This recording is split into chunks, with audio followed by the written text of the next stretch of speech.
ધારી તાલુકાના દલખાણીયા ગામે વિશ્વ આદિવાસી દિવસની ઉત્સાહભેર ઉજવણી કરવામાં આવી હતી. આ પ્રસંગે આદિવાસી સમાજના આગેવાનો, યુવાનો, મહિલાઓ તેમજ ગ્રામજનો મોટી સંખ્યામાં ઉપસ્થિત રહ્યા હતા. કાર્યક્રમ દરમિયાન આદિવાસી સમાજની પરંપરા, સંસ્કૃતિ, લોકજીવન અને વારસાને જાળવી રાખવા અંગે સંદેશ આપવામાં આવ્યો હતો. આદિવાસી સમાજના હક્કો, શિક્ષણ, રોજગાર અને વિકાસના મુદ્દાઓ અંગે પણ ચર્ચા કરવામાં આવી હતી. ઉજવણી દરમિયાન વિવિધ સાંસ્કૃતિક કાર્યક્રમો યોજાયા હતા, જેમાં આદિવાસી સમાજની પરંપરાગત વેશભૂષા, લોકગીતો અને નૃત્યો રજૂ કરવામાં આવ્યા હતા. ઉપસ્થિત મહાનુભાવોએ વિશ્વ આદિવાસી દિવસની શુભેચ્છાઓ પાઠવી સમાજના સર્વાંગી વિકાસ માટે સૌની એકજૂટ થવા આહ્વાન કર્યું હતું. સમગ્ર કાર્યક્રમ આનંદ અને ઉત્સાહના માહોલમાં સંપન્ન થયો હતો. રિપોર્ટર સંજય વાળા, ધારી.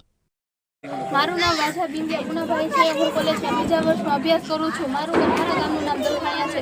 આજે 9 ઓગસ્ટ એટલે કે આદિવાસી દિવસ ઉજવવાની અમે અહીંયા ઉજવ્યો છે. જે અમે આખા ગામમાં રેલી કાઢી અને બધા વચ્ચે અમે છે ડાન્સ કર્યો, એવું બધું કર્યું છે. આદિવાસી દિવસની ઉજવણી 1994માં 9 ઓગસ્ટથી કરવામાં આવી હતી. આદિવાસીમાં મહત્વના ખરા જેમ કે બિરસા મુંડા, દાંડિયા મામા ભીલ વગેરે જેવા મહાન આદિવાસી વીરોએ તેમનું આખું જીવનનું બલિદાન જમીન, જંગલ અને બચાવવા માટે કર્યું છે. જંગલ, જમીનના મૂળ દિવાસી એટલે કે અમે આદિવાસી. જય જોહાર, જય આદિવાસી. મારું નામ નિર્મળા દેવજી લુંડાતર છે. હું તાલુકા સદસ્ય છું અને અમરેલી જિલ્લાની આદિવાસીની એજીએસમાં પ્રમુખ છું અને પોલીસ સ્ટેશનમાં સામાજિક કાર્યકર્તા મહિલા મોરચામાં છું. હું દર વર્ષે અમે હંદાઈ અમારું નાત, અમારું ગામ આખું અમારી જોડે રહીને અમે વિશ્વ આદિવાસી દિવસ ઉજવીએ છીએ. પણ આ વખતે પરસોત્તમ રૂપાલા સાહેબે આપને માંગણી કરી હતી. આપણી માંગણીને માન દઈને આપણી માંગણી પૂરી કરી અને આદિવાસી ભવન 5 લાખમાં બનાવી દીધું. અને અહીંયા આપણે વડલી આવી છે ત્યાં પણ બ્લોક નખાવડાવ્યા આપણે વડલી આવીએ. તો મારી યારે મારી નાત છે એ એમ કીધું કે તમે આ વડલી આવી બ્લોક નખાવો એટલે નખાવ્યું. મારા પપ્પા જીવતા અને મને એમ કીધું હતું કે તું દલખાણીયામાં આદિવાસીનું નામ રોશન કરજે. તો હું એમ સમજીશ કે તું મારી ભાવનગરની અસલ દીકરી ખેસ્તીની છો. એટલે મેં ત્યારથી વિચાર કરી લીધો કે હું વિશ્વ આદિવાસી દિવસ ઉજવું. પહેલાં અમે બુટ ભવાનીમાં એમને ઉજવતા હતા નૃત્ય કરીને, ને આ વખતે અમે આ ભવન બનાવ્યું એટલે અમે રેલી કાઢી અને મારી નાત, મારું આખું ગામ, મારા બધા પદાધિકારીઓ અને મહેમાનો એની સાથે અમે રહી અને રેલી કાઢી, ઉજવણી કરી. અને માન તો બધાને બહુ આપે, બધાય આપણા ઓલા દેશમાં. આપણા આદરણીય દેશ એવો છે કે નાના મોટાને બધાને માન આપી. પણ મારે એવો એક માઇન્ડ હતું કે વિશ્વના ખૂણે સમાચાર મોકલવા હોય ને તો એક પત્રકાર મોકલી શકે છે. અહીંયા હું એકલી નથી મોકલી શકતી.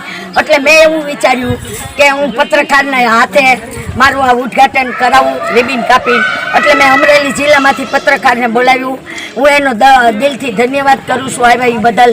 અને મારી નાતને, મારા ગામને અને અમારું આ વિશ્વ આદિવાસી દિવસ ઉજવવામાં સાથ સહકાર આપ્યો ને એવો આપતા રહે. હું નાના મોટા સૌને દિલથી અભિનંદન આપું છું, આભાર માનું છું. Thank you. જય જોહાર, જય જોહાર કા નારા હે, ભારત વર્ષ અમારા હે.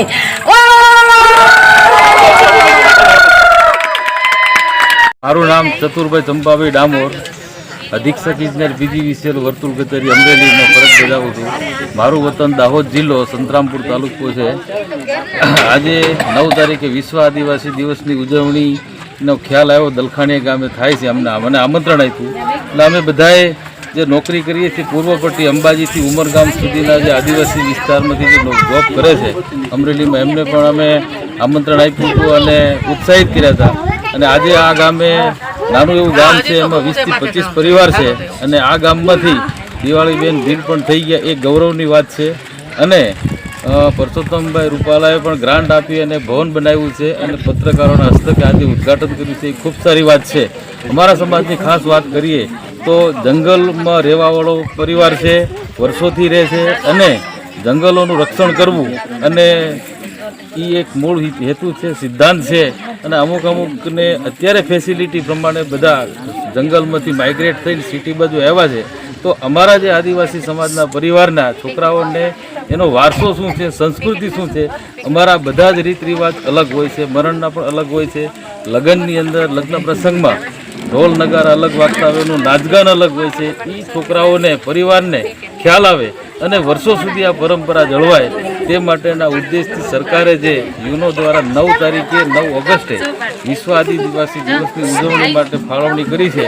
તે માટે એમને ગવર્મેન્ટને પણ અમે આભાર માનીએ છીએ, કેમ કે અમારો સમાજ છે એ છૂટાછવાયા રહેતા હોય છે.